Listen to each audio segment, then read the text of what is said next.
હવે ધીરે ધીરે ગરમી વધી રહી છે। ગરમીના કારણે સ્કિન પર સૌથી વધુ ખરાબ અસર પડે છે, પ્રભાવ પડે છે। ગરમીમાં તડકો, પ્રદૂષણ સ્કિનને ઝડપથી ડેમેજ કરે છે। તેનાથી સ્કિન ડલ અને ડાર્ક દેખાય છે। તડકાના કારણે સ્કિન ડેમેજ પણ થઈ જાય છે। પરસેવા થવાના કારણે સ્કિન ઓઇલી થવા લાગે છે। સ્કિનના પોર્સ બંધ થવાના કારણે ખીલની સમસ્યા પણ થઈ જાય છે। ગરમીમાં થતી અલગ અલગ પ્રકારની સ્કિન પ્રોબ્લેમનું એક સોલ્યુશન છે, જે બોલિવૂડની અભિનેત્રીઓ પણ સ્કિન કેર માટે અને સ્કિનની સુંદરતા વધારવા માટે આ વસ્તુ કરે છે। ઉનાળામાં સ્કિનની સુંદરતા જાળવી રાખવા અને સ્કિન પ્રોબ્લેમ દૂર કરવા તમે આઈસ ડીપ થેરેપીની મદદ લઈ શકો છો। બોલિવૂડ અભિનેત્રીઓ પણ સામાન્ય લોકોની જેમ ઘરેલું ઉપચાર અને ટિપ્સનો ઉપયોગ કરે છે, અને આ ઉપયોગમાંથી એક છે ice water dip face therapy. આ થેરેપી શું છે, તેનાથી ત્વચાને કેટલો ફાયદા થાય છે, આ થેરેપી કેવી રીતે લેવામાં આવે, તો ચાલો જાણીએ।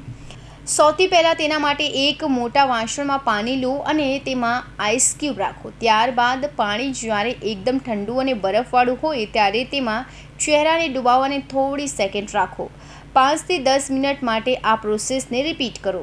આઈસ ડીપ મેથડથી ઓઇલી સ્કિનની સમસ્યા દૂર થાય છે। આ થેરેપી ચહેરાના સોજા પણ કમ કરે છે। આઈસ ડીપ કરવાથી ચહેરાના સોજા અને આંખની પફીનેસ ઓછી થાય છે। એવા ઘણા લોકો છે જેઓ સવારે ઉઠે છે અને આંખોની નીચે સોજો અને ચહેરા પર સોજો જોવા મળે છે। આવી સ્થિતિમાં આ બરફનું ઠંડુ પાણી બળતરા પર કામ કરે છે અને ત્વચાને રાહત મળે છે। ઉનાળામાં નિયમિત આ કામ કરવાથી ચહેરા પર ગ્લો આવે છે। આ ત્વચાને ટાઇટ બનાવવામાં મદદ કરે છે। જ્યારે તમે તમારા ચહેરાને ઠંડા પાણીમાં ડુબાવો છો ત્યારે તે ત્વચાના છિદ્રોને ટાઇટ કરે છે।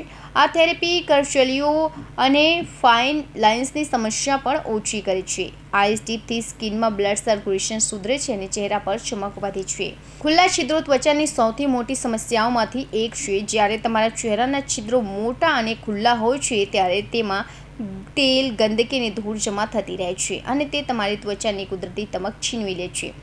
આમાં સેબમ એકઠું થાય છે અને ખીલનું કારણ બને છે। આવી સ્થિતિમાં આ થેરેપી છિદ્રનું કદ ઘટાડવામાં મદદ કરે છે, જેનાથી ચહેરો ચમકતો અને સુંદર દેખાય છે।